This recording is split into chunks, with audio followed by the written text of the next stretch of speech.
Então, hoje nós vamos conversar sobre esse tema de coisas que desagregam uma família, né? E como a gente consertar isso. Então, aqui está a foto da nossa família, a Neila, o Tiago, a Carol e o mascote, que é o Will.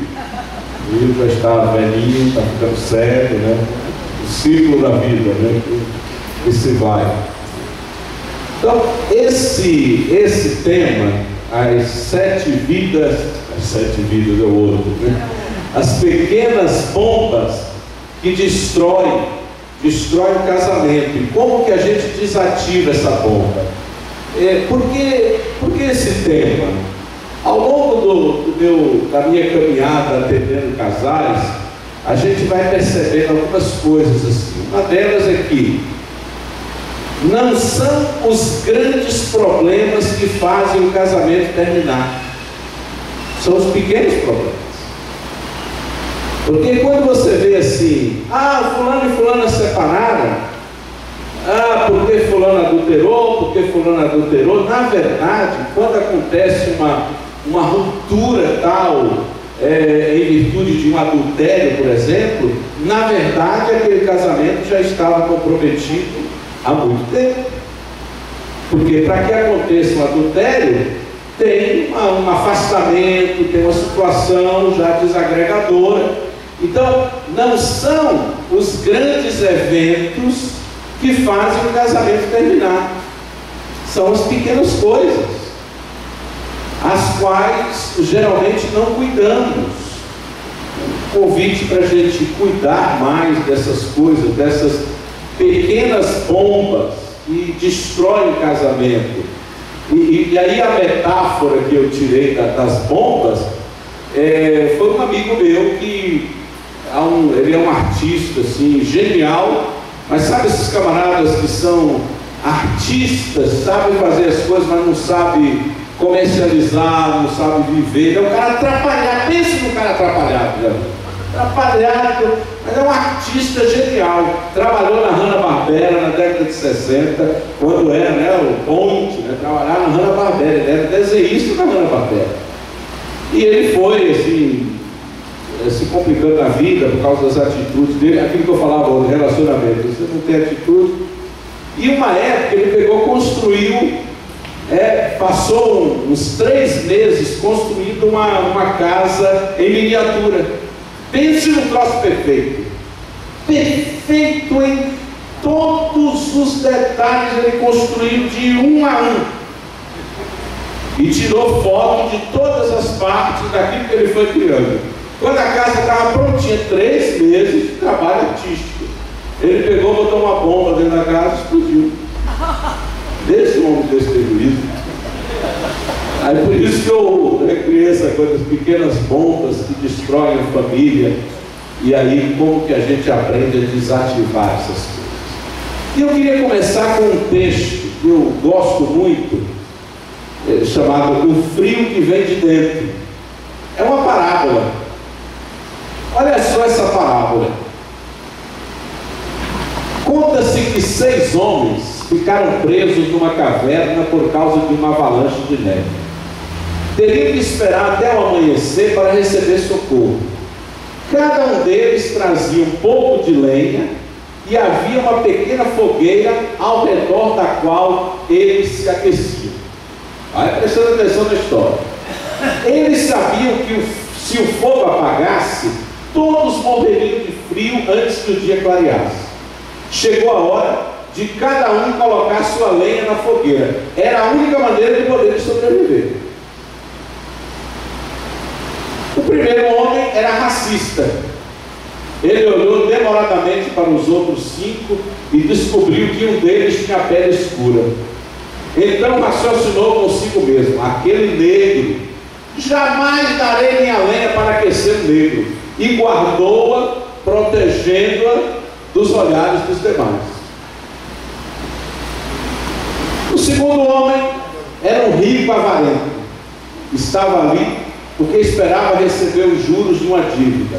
Olhou ao redor e viu um homem da montanha que trazia sua pobreza no aspecto rude do semblante e nas roupas velhas e remendadas. Ele calculava o valor da sua lenha e, enquanto sonhava com o seu lucro, pensou: eu dar a minha lenha para aquecer um preguiçoso? Nem pensar. O terceiro homem era negro. Seus olhos faiscavam de ressentimento. Não havia qualquer sinal de perdão ou de resignação que o sofrimento ensina. Seu pensamento era muito prático. É bem provável que eu precise desta lenha para me defender. Além disso, eu jamais daria minha lenha para salvar aqueles que me oprimem. E guardou suas lenhas com cuidado. O quarto homem era um pobre da montanha. Ele conhecia mais que os outros os caminhos, os perigos e os segredos da neve. Este pensou: esta nevasca pode durar vários dias. Vou guardar minha lenha. O quinto homem parecia alheio a tudo. Era um sonhador. Olhando fixamente para as brasas, nem lhe passou pela cabeça oferecer a lenha que carregava. Ele estava preocupado demais com suas próprias visões e ideias para pensar em ser útil. Só resta o sexto homem. O último homem trazia dos bicos da testa, das palmas calosas das mãos, os sinais de uma vida de trabalho. Seu raciocínio era curto e rápido. Esta lenha é minha, custou o meu trabalho, não darei a ninguém, nem mesmo o menor dos gravutos. Com estes pensamentos, os 6 homens permaneceram imóveis. A última brasa da fogueira se cobriu de cinzas e finalmente se apagou. No alvorecer do dia, quando os homens do socorro chegaram à caverna, encontraram 6 cadáveres congelados, cada um segurando um feixe de lenha. Olhando para aquele triste quadro, o chefe da equipe de socorro disse: o frio que os matou não foi o frio de fora, mas o frio de dentro. Não deixe que a friagem que vem de dentro mate você. Abra o seu coração e ajude a aquecer aqueles que o rodeiam. Não permita que as brasas da esperança se apaguem, nem que a fogueira do otimismo vire cinzas. Contribua com seu graveto de amor e aumente a chama da vida onde quer que você esteja. E não nos cansemos de fazer o bem, porque a seu tempo ceifaremos. Não desfaleceremos, porquanto aquele que sabe que deve fazer o bem e não faz, nisso está tremendo, hein, gente? O frio que os matou não foi o frio de fora, foi o frio de dentro. Então, muitas vezes, o que está matando muitas famílias é exatamente isso, essa friagem que vem de dentro, essa falta de comprometimento, essa falta de querer ajudar. Então, fazendo um link com aquilo que eu falei de manhã, quem que tem que tornar o lar cheiroso? Sou eu. Sou eu que preciso contribuir. Quando eu não contribuo, é como diz o gaúcho, lá do Rio Grande do Sul, gosto muito das expressões gauchescas. O gaúcho diz assim: aí tudo se degringola. Então, se a gente não contribui para que o lar seja melhor, tudo se degringola, tudo se complica, tudo fica mais difícil. Olha só esse verso aqui, Provérbios 17: é melhor comer pão seco e viver em paz do que comer filé diariamente numa casa onde só existe briga e discussão. É na linguagem da Bíblia viva. No outro verso diz assim: é melhor comer um prato de verduras e ter paz na família do que ter filé em todas as refeições num lar cheio de óleo. Ele gostava de filé, né? Gostava de uma carninha bem assada. Ele diz: é melhor comer pão seco. Sabe o pão de padaria, se você comprar e não colocar dentro de um saco plástico, depois de uns 4 dias, como é que vira aquela miséria? Duro, seco. Quem come aquilo? Só se você morrer de fome, né? Para roer aquele negócio. O Salomão diz: é melhor comer pão seco ter paz dentro de casa. Porque a gente pode ter lares que tem toda a suntuosidade, que tem todos os elementos para que as pessoas sejam felizes e as pessoas sejam completamente infelizes. Então, quando a gente se casa, né, nesse movimento da vida, quando chegou o momento de a gente casar, cada um de nós casou com isso aqui, ó, um casamento idealizado.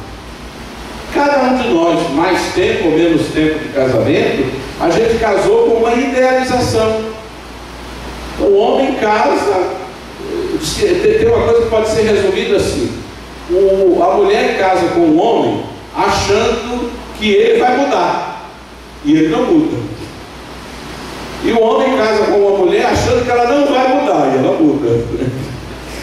Então aí as coisas se complicam. O casamento idealizado, né? O homem sonha com alguém, e aí vai ter sexo toda hora que eu quiser, e vai sonhando, e ela sonha que ele vai chegar em casa e está sempre cheirosinho. É o casamento idealizado. Aí depois vai descobrir que o quê? Que o outro, né, ronca, né, arrota, peita, e aí somente quando a gente descobre o casamento real, a pessoa real que está ali, e não aquela que a gente idealizou, é que aí o casamento pode funcionar. Qual que é o problema? É que muita gente, ao descobrir a pessoa real, se frustra tanto que não quer saber daquela pessoa real, só quer saber da idealização, daquela que idealizou. E aí, se a gente não cuida do casamento nesse processo, de quem que vira o casamento idealizado? Olha lá. Olha que miséria. Está vendo as fotos deles lá? A foto deles lá? Os dois pombinhos, olha que beleza, né? Depois vira, né? Briga, né? Olha que coisa complicada. Então, infelizmente, muitos casamentos se tornam isso. Num lugar onde as pessoas não sentem alegria por estar ali. Eu vou colocar um pensamento.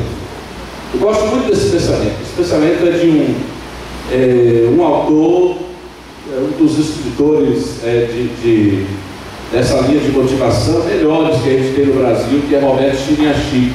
Eu assisti diversas palestras com ele e tem uma expressão dele que ele usa para o mundo empresarial, e ela cabe muito bem para essa coisa da família. Ele disse assim, decadência é quando o resultado de ontem era melhor que o resultado de hoje. Então, meu irmão, minha irmã, se você olha para a sua família, se olha para o seu casamento, que tem, sei lá, 5 anos, 10 anos, 20 anos, quem tem menos tempo de casado aqui? Quem tem? Deixa eu ver. Menos tempo de casado. Cadê? 5 anos? 5 anos. Alguém tem menos de 5 anos aí? Todo mundo tem mais de 5? Quem tem mais tempo? Quantos anos? 52. Oh, glória, né? 52. Né? Tem alguém dá mais aí? O lance do pessoal alto demais, né? Então, entre 5 e 52, todos nós estamos localizados aqui. A gente vai fazer, como eu falei, 28 agora. Ora, nesse período todo, de 5 anos de casamento, de 10 anos, de 15 anos, para e coloca o seu casamento nesse referencial aqui. Decadência é quando o resultado de ontem era melhor que o resultado de hoje. Se você olha para trás no seu casamento e tudo que você lembra que antes era bom e agora está uma miséria, seu casamento está em quê? Está em quê? Decadência. Referencial. Porque à medida que o tempo passa, qual é o nosso grande desafio? É que, apesar de tudo ir caindo, né, murchando, que o amor aumente. Esse é o desafio. Esse é o desafio. Fazer o amor aumentar no meio disso tudo. Aumentar com o quê? Com uma pessoa real com quem a gente convive, com quem a gente interage. Eu falava aqui, não sei se ontem ou hoje de manhã, então tem gente que se separa de um casamento porque não tem paciência em lidar com os conflitos, aí casa de novo. Tem uma estatística assim, gente, eu trabalho com isso. Tem uma estatística assim, o índice de separação no segundo casamento é maior que o índice do primeiro. Por quê? Já separou no primeiro, mas no segundo nada. Ó. Então, se a pessoa não se acerta consigo mesma, ela vai trocar de parceiro, aí só muda o endereço. Então, eu tenho uma mulher que foi casada com um bêbado, né, uma pessoa que era viciada em álcool, aí separa porque não aguenta aquilo, aí casa com um que é viciado em droga. Né? Fez um bom negócio, né? Trocou 6 por meia dúzia, como a gente diz, né? Então, se a gente não cuida da gente, vai repetir padrões que não são bons. Então, para e pensa e coloque seu casamento, né? Eu não vou pedir que ninguém manifeste sua, nesse referencial, mas pensa aí. A decadência quando o resultado de ontem era melhor que o resultado de hoje. Quando eu fiz minha formação de terapia familiar, eu levei 3 anos de estudos muito profundos, em Porto Alegre nessa época, e eu trabalhei com os estudos de um teórico que é o maior pesquisador de casamentos que tem na atualidade, chama-se John Gottman. John Gottman é o cara que mais pesquisou casamentos no mundo, com metodologia científica. Eu pesquisei muitas teorias dele. E aquilo que ele aponta como o que faz o casamento funcionar. Eu vou falar algumas coisas dele aqui. O que faz um casamento funcionar? Cientificamente provado, porque tem muito chutômetro. Se fosse dentro de uma teoria científica, o que faz funcionar o casamento? Então tem algumas coisas que a gente precisa perceber. Porque, meus queridos, quando nós nos casamos, nós levamos para o casamento opiniões próprias, nós levamos para o casamento nossas manias, diversas manias, levamos para o casamento traumas, levamos visões de mundo e levamos valores de vida. Porque quando você casou, deixa eu ver, quem foi a pessoa que casou mais novo aqui, mais novo? Quem casou aí bem novo aí? Quantos anos você casou? 20. Com 20. E você 17, né? Você não foi processado por estar sendo menor, né? 17. Alguém casou com menos de idade? 16, olha lá, já ficou para trás. 16 também, olha, 16 anos. Alguém com menos aí, não? Então veja, mesmo com 16 anos, como é teu nome? Cláudia? Cláudia. Com 16 anos, a gente já tem uma formação. A gente já viveu, gente, 16 anos. Então a gente tem o quê? Opiniões próprias. Está em formação essas opiniões, porque vão mudando, né? 17 anos, você já tem suas opiniões. Você já sabe se gosta de ovo frito ou se não gosta. Você já tem suas opiniões. Você tem manias. A gente tem mania, não? Tem mania que a gente carrega a vida toda. Outras manias a gente vai ajustando ali, porque não faz bem para o outro. Então nós chegamos para o casamento com uma bagagem. Vou falar uma metáfora aqui para vocês. Tem casamento aqui na igreja às vezes? Tem casamento aqui? Tem casamento, né? Quando o próximo casamento que tiver aqui na igreja, você vai pensar numa metáfora que eu vou falar agora. Quando a noiva entra aqui, quando a noiva entra aqui no corredor da igreja, vou falar uma metáfora. Metaforicamente, ela está carregando aqui uma bagagem que não tem mais tamanho. Com tudo isso ali, manias, opiniões, valores de vida, ela vai carregando tudo isso e na mente, inconscientemente, ela pensa: agora nunca mais eu preciso carregar isso sozinho. Um cara vai me ajudar a carregar. Olha que beleza. E ela chega aqui. O noivo entra e ele está carregando o quê? Meu filho, uma bagagem do tamanho do mundo. arrastando, né, aquela sacola imensa, né, aquela mala de coisa, dizendo, bom, agora nunca mais eu preciso carregar isso sozinho, vou arranjar, aquela mulher lá vai me ajudar a carregar isso aqui. Aí, meu filho, a gente descobre dentro do casamento que a mala que eu trouxe para o casamento, eu vou ter que continuar carregando, vou ter que ajudar minha esposa a carregar dela, e vou ter que ajudar a carregar dos dois. Quando vem os filhos, né, que muda tudo. Então, ao invés de uma mala com a qual eu tinha que me preocupar, tenho que me preocupar com 3 agora. A mala do outro, né, e a mala de ambos. Agora imagine que é você pegar essas imensas malas que cada um traz e tentar botar tudo numa mala só. É fácil? Os gostos diferentes, né? Um gosta de cebola, o outro odeia cebola.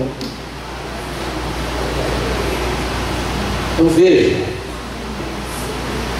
o aprendizado de um casamento, quando nós levamos, veja aí, aos 16 anos, 17, 20, 23 anos, casou, você já tem uma vida que você carrega até ali.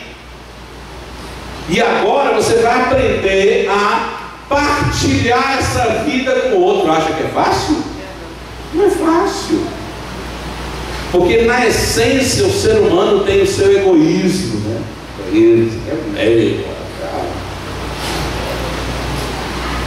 Então a gente às vezes é como você já tentou tomar de um cachorro de rua roendo o osso? Você já tentou tomar o osso dele? É fácil tomar osso? Meu filho, vai tentar tomar. Então nós somos, né, esse cachorro roendo o osso da gente. Não vem tomar não, entendeu? A gente tem um espaço de vida que é o nosso espaço. A gente só não anda fazendo xixi para marcar o território, porque um animal, ele marca o território fazendo xixi. A gente não precisa fazer isso, mas a gente tem um território que é o quê? Emocional. Esse aqui é o meu território, e agora eu tenho que conviver com o meu território junto com o território do outro, que encara as coisas de uma maneira diferente, que vê a vida de forma diferente. Então, se eu ficar olhando só para o meu umbigo e só para o meu interesse, para onde vai esse casamento? Para lugar nenhum. Não flui. Separa mesmo, exceto como 2 e 2 são 4. Então, se nós levamos tudo isso para o casamento, então por que alguns casamentos dão certo e outros são como uma bomba relógio prestes a explodir? Tem casamento que você vê que deu certo. Chegou 40 anos de casado e tem os defeitos, tem tudo, mas estão se curtindo. Por quê? O que acontece? Por que alguns tem ali, tem casa que você viver em casa é como se fosse um campo minado, né? Você não sabe onde vai pisar e o negócio explode. Uma palavra que você fala, o projeto desanda tudo. E por quê? O casamento, quando ele é ruim, ele gera uma frustração muito grande para quem? Para ambos. Para ambos. Eu vou colocar um dado para você. É um dado científico. Um casamento infeliz aumenta em 35% sua chance de adoecer. Olha.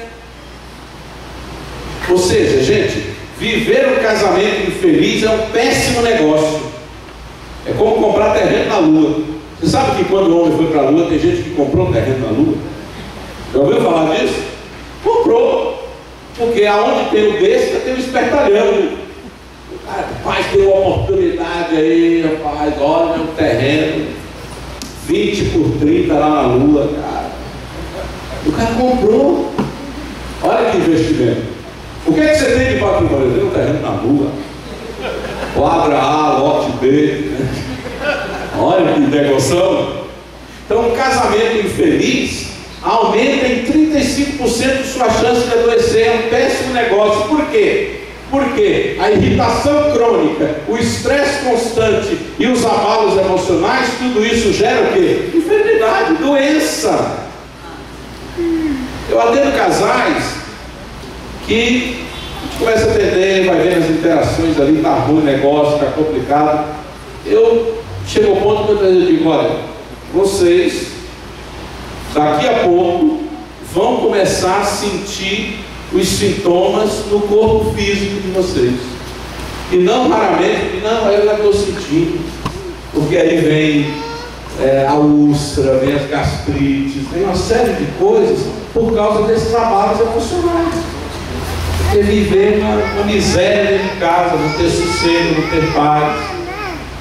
Então tudo se complica. E o corpo, é como se assim, o emocional não desse conta de levar tudo aquilo, aí divide com o físico. Chega para o fígado e diz, ô fígado, me ajuda a te levar. Então manda adoecer lá para o fígado. Não tem desses comer, não fez digestão, né? Manda para o senhor, me ajuda a carregar aqui. Aí as doenças vêm. Nós somatizamos essas coisas e aí nos enrolamos. Aí por outro lado, casais felizes podem viver mais e com mais saúde. Amém por isso? Amém. Mais e com mais saúde. Pelo outro lado. E, meus queridos, uma coisa assim, ó, muito simples. São necessários dois para fazer ou desfazer o casamento. Ou seja, ninguém faz o casamento sozinho, ninguém desfaz o casamento sozinho, porque o casamento é uma sociedade. Uma sociedade. Somos sócios de 50%. Ninguém leva um casamento sozinho nas costas. E aí, da mesma maneira que eu perguntei, que eu falei, desafiei você a pensar assim, decadência quando o resultado de ontem era melhor que o resultado de hoje. Aí tem uma outra coisa que eu coloco para você assim, ó. Daqui a 20 anos, vamos olhar para trás e dizer o que do nosso casamento. Então você tem 5 anos de casado, daqui 20 anos tem 25. Daqui 20 anos, vamos olhar para trás e dizer o quê? É aquilo que a gente está plantando quando? Agora. Está plantando nesse momento. É o que vai colher lá. Deixa eu mostrar uma coisa para vocês. 7 sinais que dizem que um casamento pode terminar em divórcio. Dentro dessas pesquisas, desse pesquisador que eu falei, John Bock, ele pesquisou mais de 1.200 casais já ao longo dos últimos 25 anos em apartamentos laboratórios, que as pessoas vão para lá, interagem, e ele pesquisa batimentos cardíacos e tudo. Ele chegou a uma conclusão, é um dos livros dele, ele fala que tem 7 sinais que, quando tem aqueles sinais, mostra que o casamento pode terminar em divórcio. Quais são esses sinais? Vou mostrar para vocês, se você quiser anota isso aí. O primeiro sinal que diz que o casamento pode terminar em divórcio é a abordagem ríspida. O que é isso? Começa a interação já batendo no outro.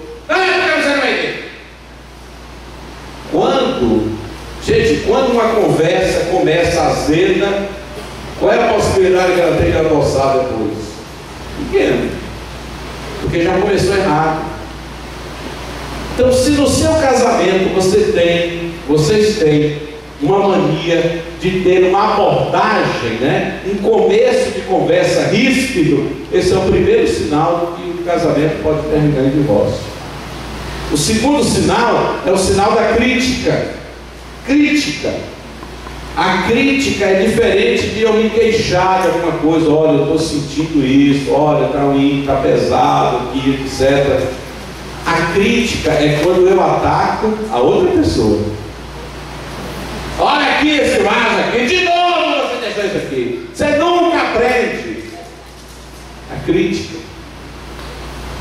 Uma discussão que muitas vezes começa sobre vamos dizer, começou a discussão sobre essa cesta aqui, ó. Que a cesta devia estar aqui e está aqui. Aí começou a discussão. Aí, num instante, sabe o que acontece com uma discussão? Se a gente não cuida, sai daquele objeto que é a cesta, porque essa cesta está aqui, que devia estar lá, beleza, está na cesta. De repente, assim, você é igualzinho a sua mãe. A discussão quando ela sai do objeto para a pessoa, é que você é relaxado. Quando a discussão sai do objeto para a pessoa, aí o calmo torna. Porque existe uma regra na lei da natureza que é assim. Eu não sei quem já caçou. Quem já caçou, eu ia com meus tios quando era pequeno, ia caçar. Caçar teiu, caçar tatu, caçar um monte de bicho. Tem uma regra na natureza, que é a lei assim, um animal acuado, ele vira uma fera. Quem já caçou sabe disso. Alguém já caçou ele? É assim ou não é? Um animal acuado, ele vira uma fera. Irmãos, querendo ou não, nós somos animais racionais. Quando você se sente acuado, você vira o quê? Uma fera. Alguém está tomando seu osso, você vai latir.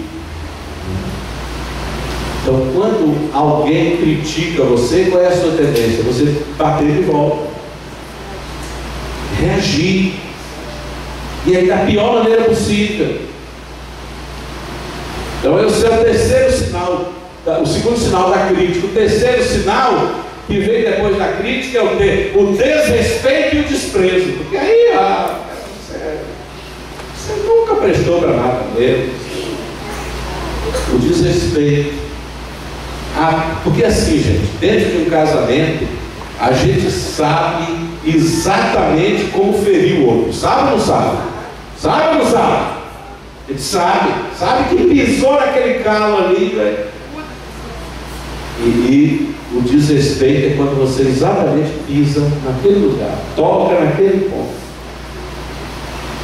despreza. O quarto sinal é o sinal da defensividade. Eu falei dele aqui ontem. O problema não sou eu, o problema é você. Quem precisa de terapia é você. Você que está louca. Você que endoidou. Eu falei do meu amigo lá, né? Entra em casa, ele ouve a voz: o Satanás chegou.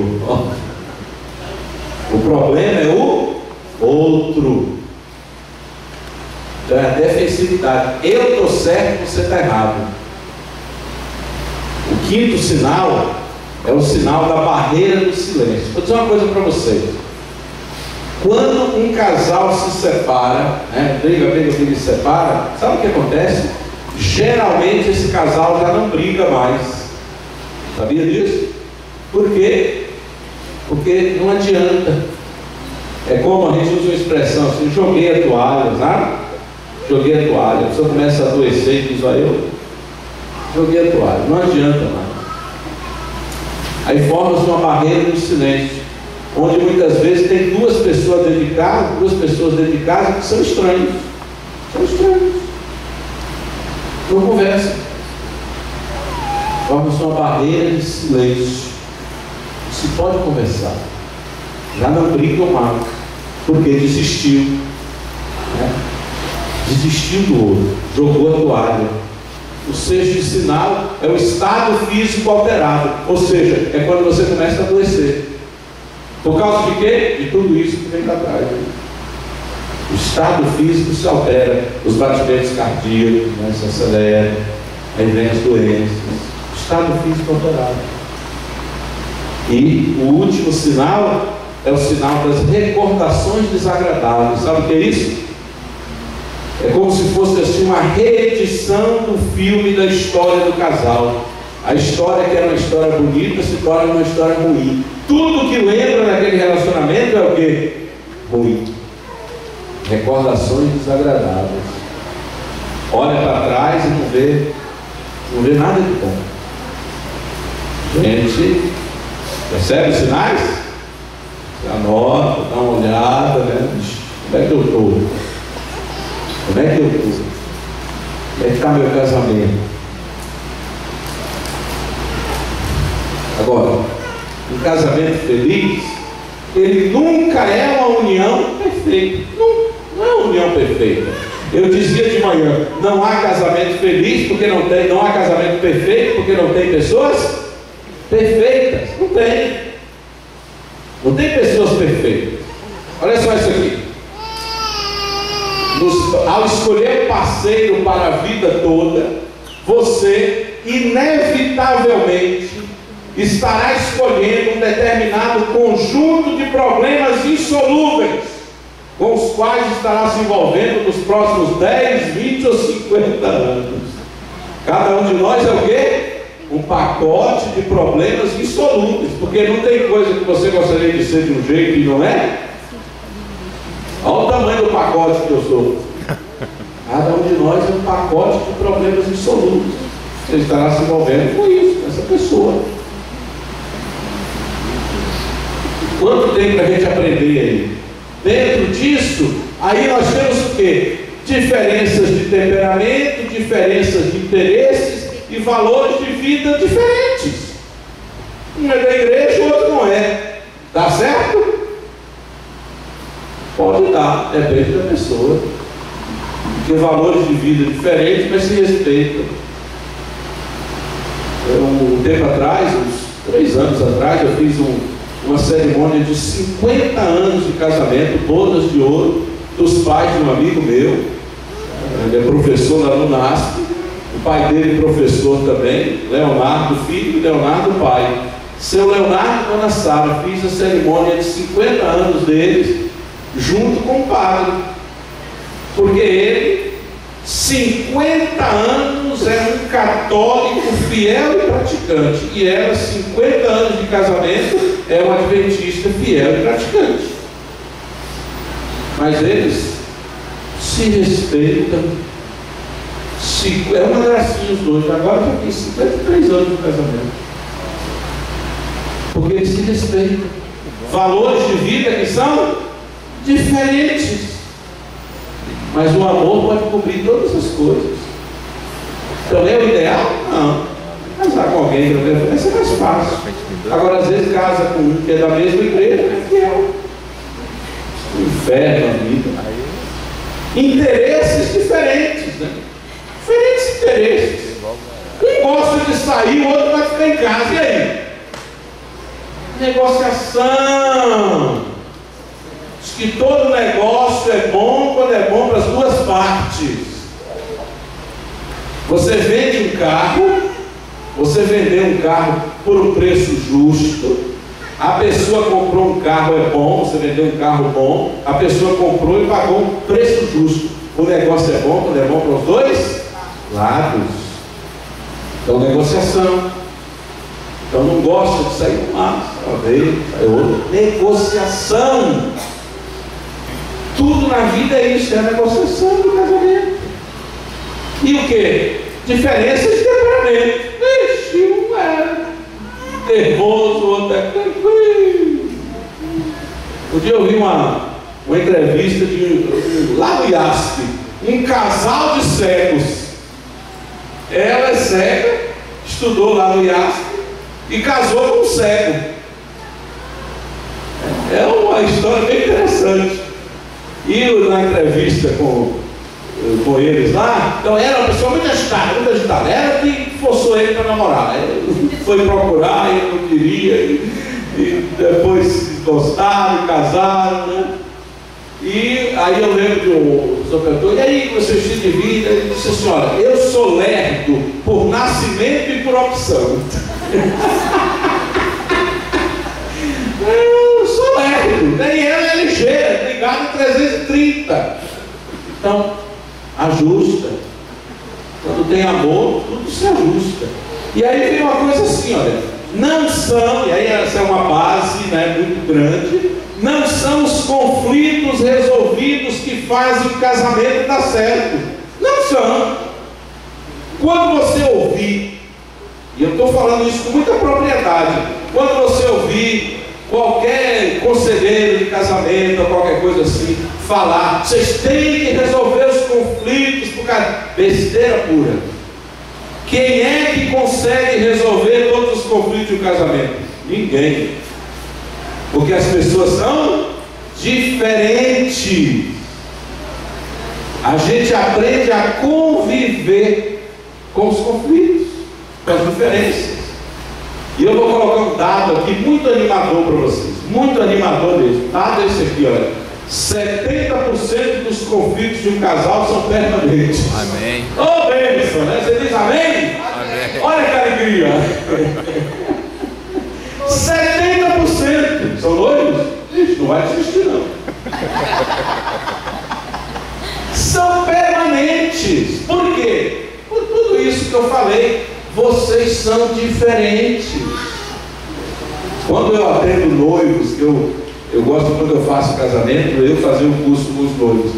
A gente faz um inventário dos problemas, das dificuldades, né?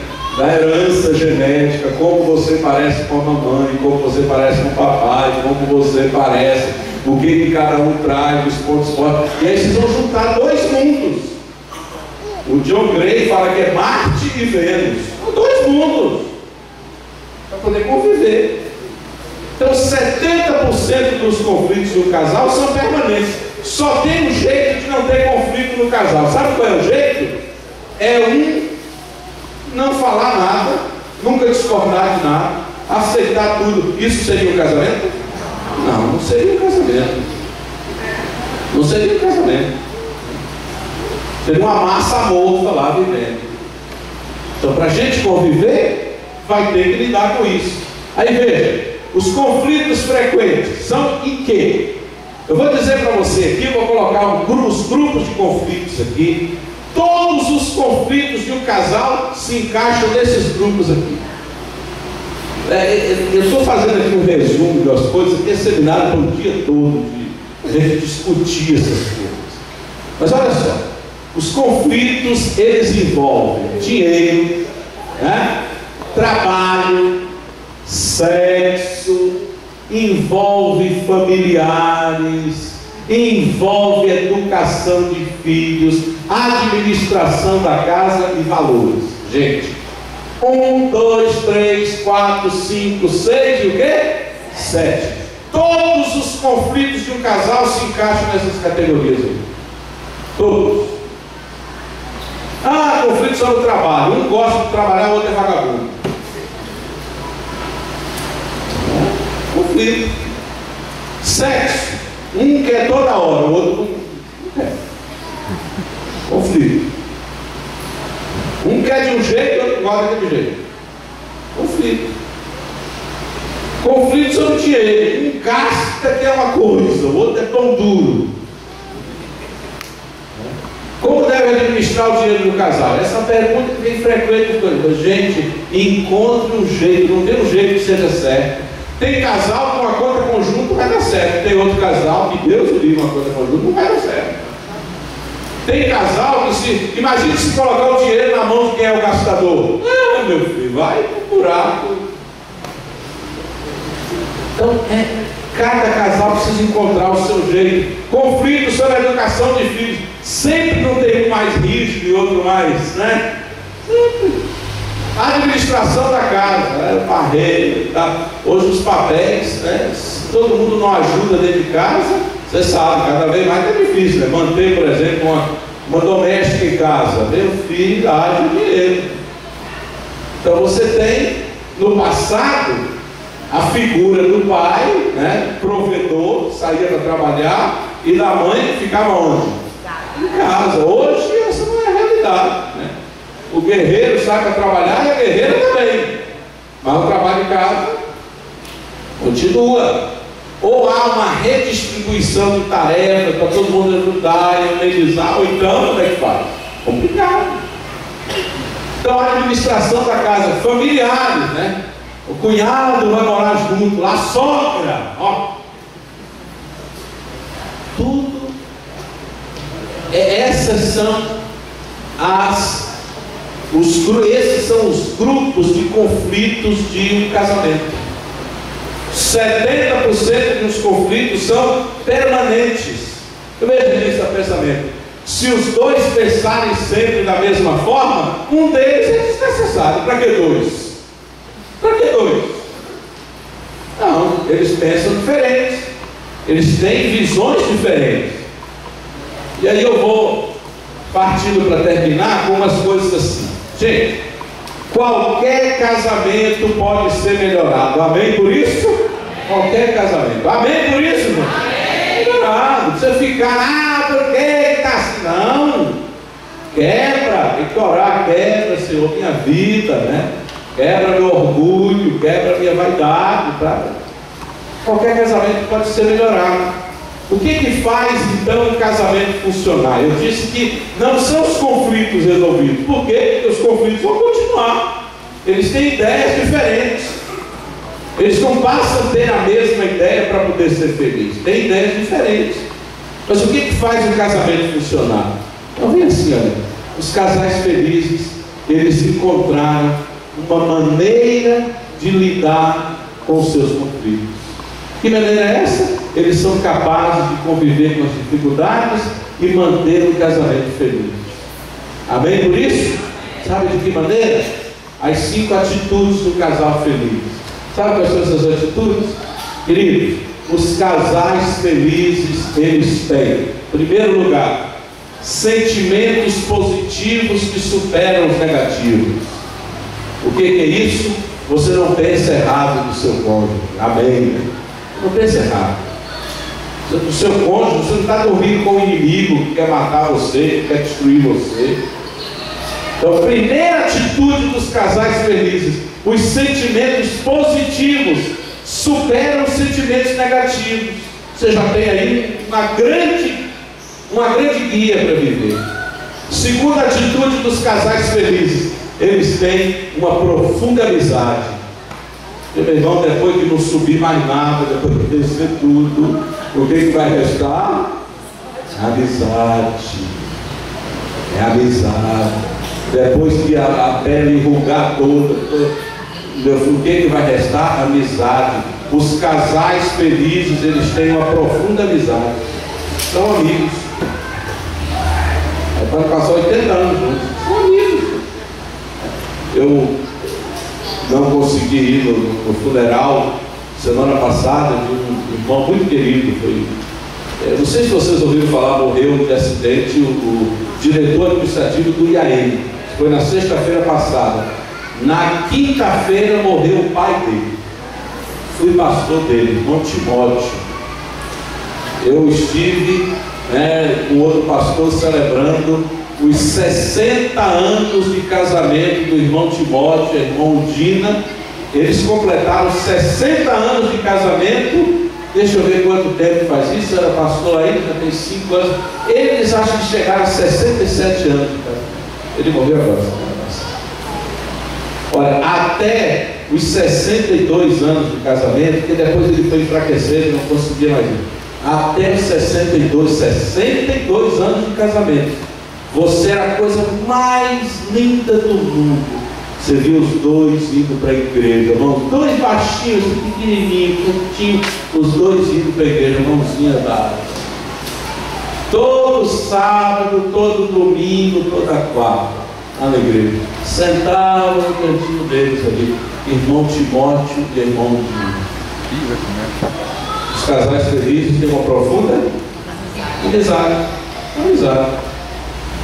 Terceira atitude dos casais felizes: eles falam dos sentimentos.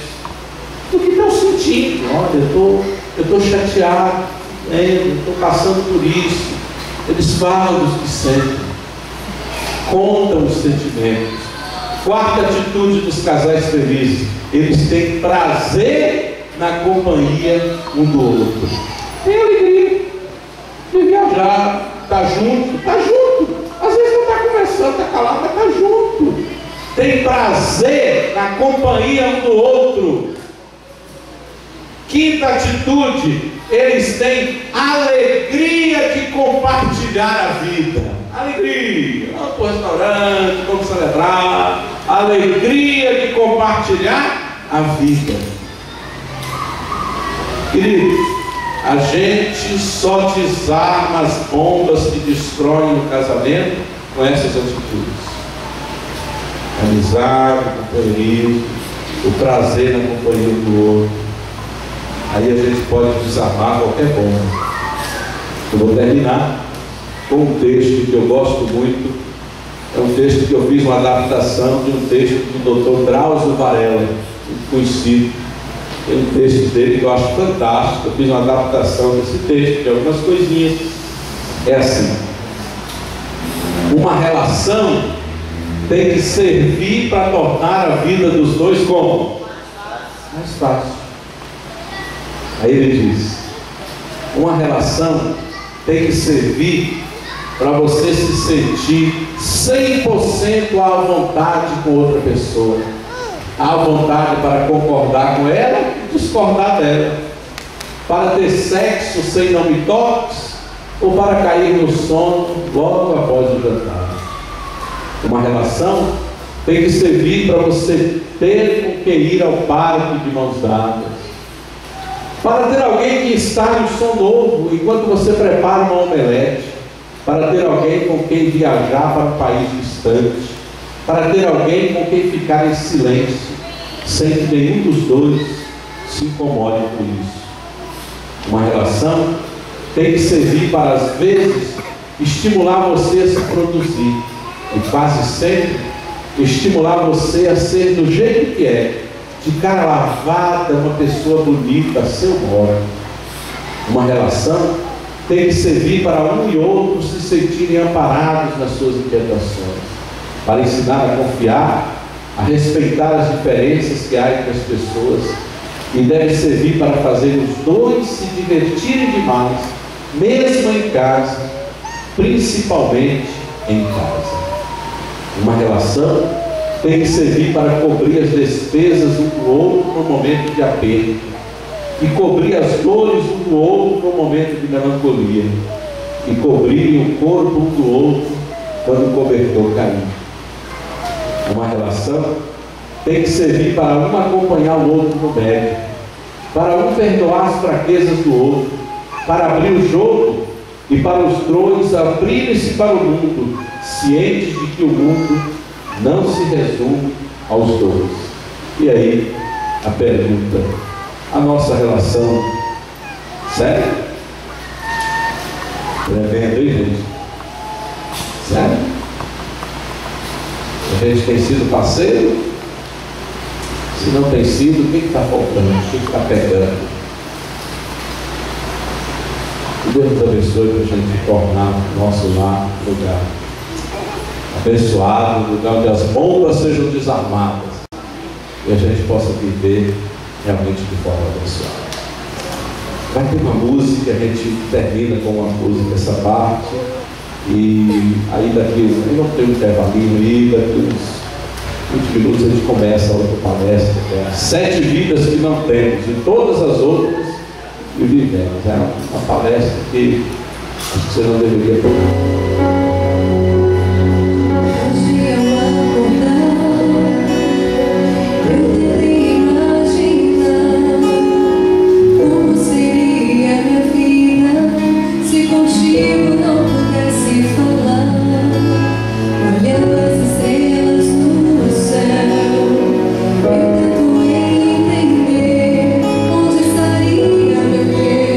Se não fosse você,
obrigado pela música. Acho que ela resumiu bem, né, a essência do que eu falei, né, dessa coisa de parceria.